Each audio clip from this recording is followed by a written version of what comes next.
Welcome to the second part of this lecture number 8. Right, so I have told you in the last lecture that from this particular lecture number 8, I have decided to split this particular lecture into smaller parts so that the length of the videos that I record is short enough that it would be easier for me to upload, and it would be easier for you to download. Right, and the second reason was that when I prepared the slides for this lecture number 8 for this particular topic, and the total number of slides were 95 slides. So then I thought that if I record lectures even in two parts, even then in that case it would be about 47 slides in one particular part. So then I thought that it would be easier for me as well as for you people to, if I split these particular slides into number of subtopics, so that your continuity would remain, because watching a lecture for so long become a bit boring, becomes a little bit monotonic, and I know, being student, because I have been student myself, it's very difficult to concentrate for such a long time. So that's why I've decided to split these lecture into smaller parts. The last part was though a bit lengthy. It was about, I think, about 30-35 minutes, but that was important because it was really very difficult for me to break even that particular number of slides into smaller parts, because in that case I would have lost the continuity and you would have lost the continuity, because that was one particular subtopic. So that's why I decided to continue that particular lecture for 35 minutes, and this particular part that you are watching now would be smaller. I think there are totally about 13 or 14 slides in this particular part.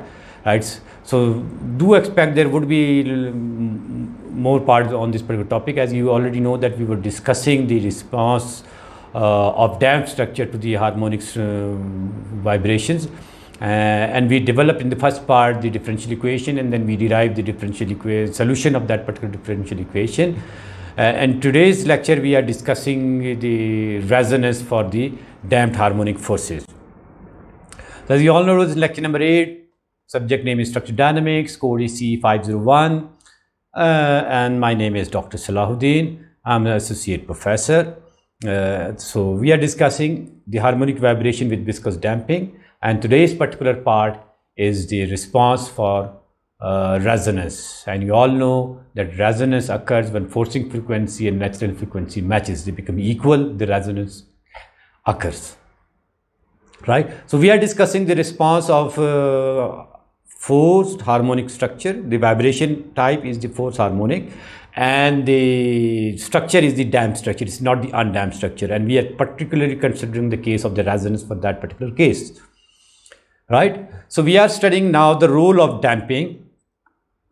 We are studying now the role of damping in the rate at which the steady state response is attained. Because the transient response would decay, as we have already discussed. You already know this transient response would decay, and the steady state response is the response that would continue.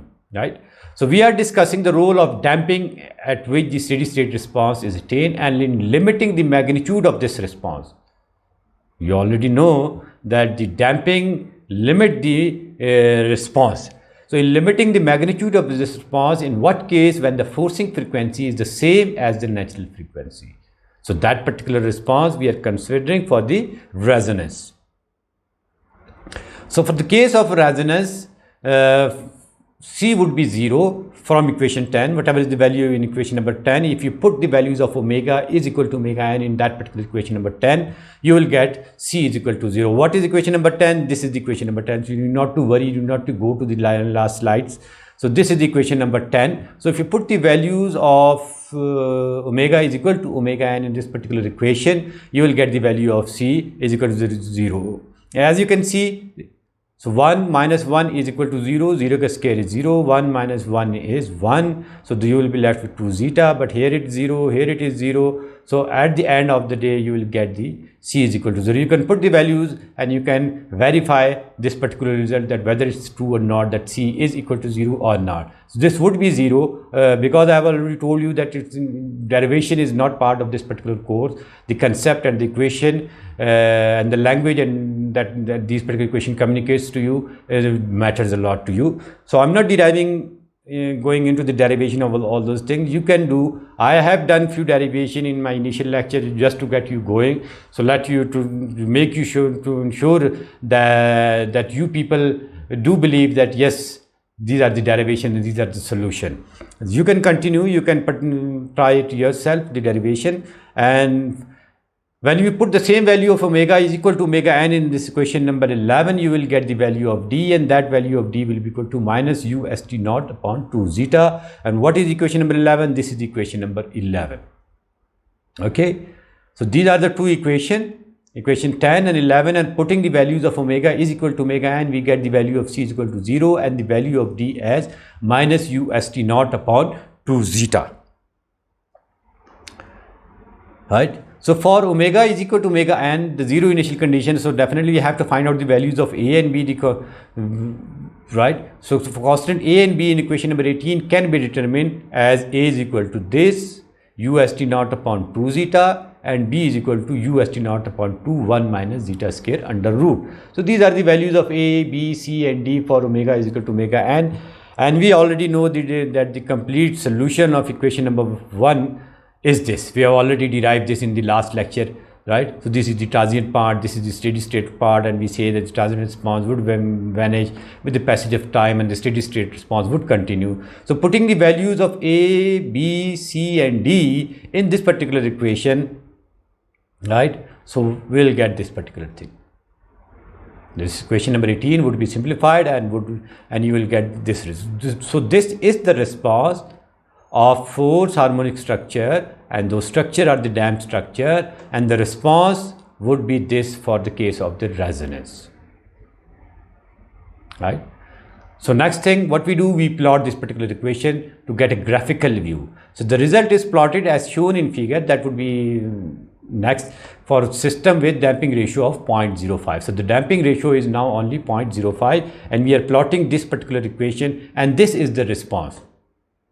देख रहे हैं आप, ये एक response आ रहा है, and जिस response में आपको क्या नजर आ रहा है कि there is a steady state amplitude. This is the steady state amplitude, the amplitude that you can get for the steady state case, and this is the envelope curve. In each number of cycle, as you can observe, in each number of cycle the amplitude is increasing, and after some cycle this will be touching the steady state amplitude, and this will never cross the steady state amplitude even in the case of resonance because of the presence of the damping, right? So in comparison, let's compare these two. A comparison of the two figure for the damp and the undamped system shows that damping lowers each peak. As we have already discussed this thing, the damping lowers each peak and limit the response to the bounded value. What is that particular bounded value? किसी एक सरहद तक ये लेकर जा रहा है, उस सरहद को क्रॉस नहीं करता. बाउंडेड वैल्यू का मतलब ये है. तो दिस बाउंडेड वैल्यू के अंदर रह करके ये आपके पास रेजोनेंस के अंदर ये इस वैल्यू को एक्सीड नहीं करता. तो this is the maximum value amplitude that you can have in the case of the resonance. ठीक है, तो अब हम दोनों को कंपेयर कर लेंगे. ये अगर आप देख रहे हैं, ये भी हमने लास्ट स्लाइड में देखा था, एक डैम्प का था. ठीक है, ये देखिए, ये डैम्प का रिस्पॉन्स है फॉर रेजोनेंस. अब इसको हम कंपेयर कर देते हैं अनडैम्प का response. This is the undamp. तो आप दोनों को बड़ी इजीली कंपेयर कर सकते हैं और देख सकते हैं कि डैम्पिंग ने क्या खेल खेला है इसके साथ. वहाँ भी हमने रेजोनेंस पे था, ये रेजोनेंस का था अनडैम्प के साथ, और ये रेजोनेंस का है डैम्प के साथ. यहाँ अगर आप देख रहे हैं तो दिस इज़ नॉट बाउंडेड. ठीक है, this will continue to increase as long as the structure is intact. If the structure is intact and you are continuously applying a harmonic force with a frequency that is equal to the natural frequency of that particular structure, the amplitude of the vibration would continually increase, and it would increase in each cycle. It would increase pi times, as we have already discussed in the last lecture. Pi time her cycle के अंदर इसका amplitude बढ़ता चला जाएगा. और अगर ये structure intact रहता है, डजंट फेल, इट डजंट, क्योंकि हमने लास्ट टाइम डिस्कस किया था कि in reality even if you somehow manage to achieve undamped structure, even in that case the structure would fail. If it is ductile, it would yield. If it is brittle, it will fail, it will crush, right? So अगर ये ऐसा हो जाता है, yielding हो जाती है और crushing आ जाती है, तो what would happen? The stiffness of that particular structure would change, and then in that case, if the stiffness changes, the natural frequency of the structure would change, and the resonance would no longer be valid. because the forcing frequency and the natural frequency will not then match, because you have to, because of the failure, because of the yielding, the natural frequency of the structure has changed in the case of the undamped structure. ठीक है, तो हम ये कहना चाह रहे हैं कि अगर अनडैम्प्ड स्ट्रक्चर है, अगर वो फेल नहीं होता है, इतना मजबूत स्ट्रक्चर है और फेल नहीं होता है, और आप फोर्सिंग फ्रीक्वेंसी नेचुरल फ्रीक्वेंसी का मैच कंटिन्यूस लगा के रखते हैं उस स्ट्रक्चर पे, तो फिर वो क्या होता है कि स्ट्रक्चर के अंदर जो एम्पलीट्यूड ऑफ द वाइब्रेशन है वो कंटिन्यूसली इंक्रीज़ करती रहती है और वो इन्फिनिटी तक जा सकती है। लेकिन ट्रूली स्पीकिंग ये ऐसा कभी नहीं होता, क्योंकि स्ट्रक्चर रास्ते में ही, बीच में ही कहीं ना कहीं उसके अंदर क्रैक्स आना शुरू हो जाते हैं, और क्रैक्स आते ही अगर फेलियर नहीं भी आ रहा, मैंने आपको बताया था कि अगर क्रैक्स आ जाती हैं, even in that case with the initiation of the crack the stiffness of the structure would change, and as the stiffness of the structure changes the natural frequency of the system changes, and as the natural frequency of the system changes what would change, the resonance would not occur, because the forcing frequency and the natural frequency would no longer match, and in that case resonance would be disturbed. So that was the case for the undamped structure, and in comparison to that, if you compare the undamped structure with the damped structure, you can see कि amplitude हर cycle के अंदर बढ़ रहा है, but ये 10 number cycle के बाद, जैसे हम यहाँ भी 10 साइकिल हमने दिखाए थे, 10 साइकिल के बाद एक बाउंडेड वैल्यू के अंदर आ रहा है। हमारी मैथमेटिक्स की इक्वेशन भी ये कह रही है, मैथमेटिकल जो हमने डिराइव किया है इक्वेशन नंबर 19 और 20 के अंदर, उससे भी हमें ये पता चल रहा है कि जो रिस्पॉन्स जो है वो बाउंडेड वैल्यू के अंदर आ रहा है, और वो बाउंडेड वैल्यू जो है is represented by equation number 20। ठीक है, तो ये कंपैरिजन में आपको बड़ी आसानी के साथ दोनों चीज़ों को समझ में आ रहा होगा कि what is the effect of damping in the case of resonance for the force harmonic structure. तो क्रक्स मैंने आपको बार बार रिपीट कर देता हूँ कि अनडैम्प के लिए आपका एम्पलीट्यूड अनबाउंडेड है, वो कंटिन्यूसली बढ़ता चला जा रहा है, और अगर आपके पास स्ट्रक्चर डैम्प्ड है तो फिर उसके लिए आपके पास जो रिस्पांस है that is bounded, and after certain number of cycle वो एक पर्टिकुलर चीज़ को, स्टेडी स्टेट रिस्पांस को, एम्पलीट्यूड को अटेन कर लेगा और उसको एक्सीड कभी नहीं करेगा। ठीक है, तो अगर लाइटली डैम्प सिस्टम है तो the sinusoidal term equation number 19, ये इक्वेशन नंबर 19 की जो साइनोसाइडल टर्म है, इसके अंदर ये जो टर्म है साइनोसाइडल टर्म, इसके बारे में वो बता रहा है कि the sinusoidal term in equation number 19 is small and omega D the damped natural frequency would be equal to the natural frequency of the system. Thus in that case क्या आपके पास हो जाएगा, इक्वेशन ये आपके पास आ जाएगी। एनवेलप फंक्शन है ये, अगर आप देख रहे हैं ये जो ब्रैकेट के अंदर है, और envelope function is being controlled by the harmonic term cos omega N T. ठीक है, so the deformation varies with time, in that case the deformation varies with time, because this is the dynamic force, the definite the deformation would be dependent on the time as well. So deformation varies with time, किस चीज़ से very करेगा, as a cosine function. ये जैसे आप देख रहे हैं cosine function में वेरी करेगा, with its amplitude increasing with time according to the envelope function by the dash line. जो डैश लाइन में हमने स्टेडी स्टेट एम्पलीट्यूड दिखाया हुआ था, जो हमने कह रहे थे कि u नॉट अपॉन 2 जीटा था मेरे ख्याल में, उसके अंदर अंदर रह करके वो चलेगा। The amplitude of the steady state deformation of a system to harmonic force with omega is equal to omega n, and the rate at which the steady state is attained is strongly influenced by the damping. तो ये हमने discuss भी कर लिया है, उसको हम crux निकाल रहे हैं, कंक्लूजन बता रहे हैं कि जो एम्पलीट्यूड है वो डिपेंडेंट होगा किस चीज़ के ऊपर, डैम्पिंग के ऊपर। वो हमारी जो ग्राफिकल था उससे भी हमें नज़र आ रहा है, और जो हमारी इक्वेशन थी उसको भी नज़र आ रहा है। ये इस इक्वेशन से भी आप देख सकते हैं strongly influence by the damping है। यहाँ भी आपको डैम्पिंग की टर्म नज़र आ रही है, यहाँ भी आपको डैम्पिंग की टर्म नज़र आ रही है। तो the effect of damping is quite significant on the even in the case of the resonance as well.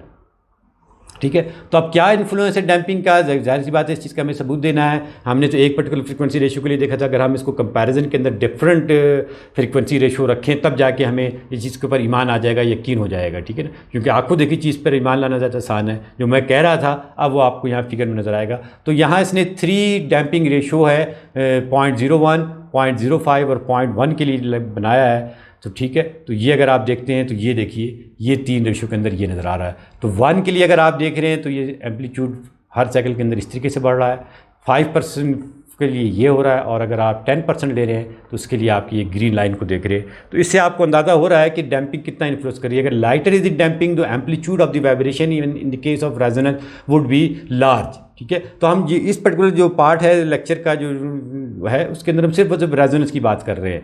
जो नॉन रेजोनेंस केसेस थे उसमें जो एम्पलीट्यूड की बातें थी वो हमने लास्ट लेक्चर में डिस्कस की है। तो अगर यहाँ मैं एम्पलीट्यूड का वर्ड इस्तेमाल कर रहा हूँ तो amplitude for the case of resonance मैं कह रहा हूँ। ठीक है, तो ये चीज़ आपके जहन में रहे।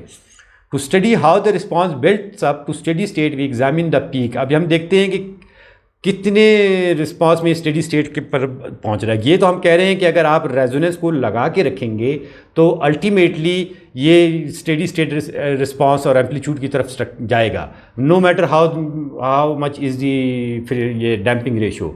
ये हमें पता चल रहा है डैम्पिंग रेशो से कि एम्पलीट्यूड बड़ी तेज़ी के साथ बढ़ेगा और डैम्पिंग रेशो अगर ज़्यादा आप करते जाएंगे तो एम्पलीट्यूड स्लोली बढ़ेगा। ये तो हमें पता चल रहा है। लेकिन अगर आप रेजोनेंस को लगा के रखेंगे तो फिर वो क्या होगा, एम्पलीट्यूड स्टेडी स्टेट तक तो पहुंचेगा लेकिन कितने नंबर ऑफ साइकिल में पहुंचेगा ये हम अंदाज़ा लगाते हैं। तो ये अंदाज़ा लगाने के लिए आपके पास इक्वेशन उसके लिए यूज़फुल रहेगी। तो अब इक्वेशन नंबर 22 को अगर आप प्लॉट करते हैं तो आपके पास ये चीज़ आ जाती है। ये हमने थोड़ी सी लास्ट जो लेक्चर नंबर 6 था टेस्ट से पहले वाले उसमें भी शायद हमने डिस्कस किया था।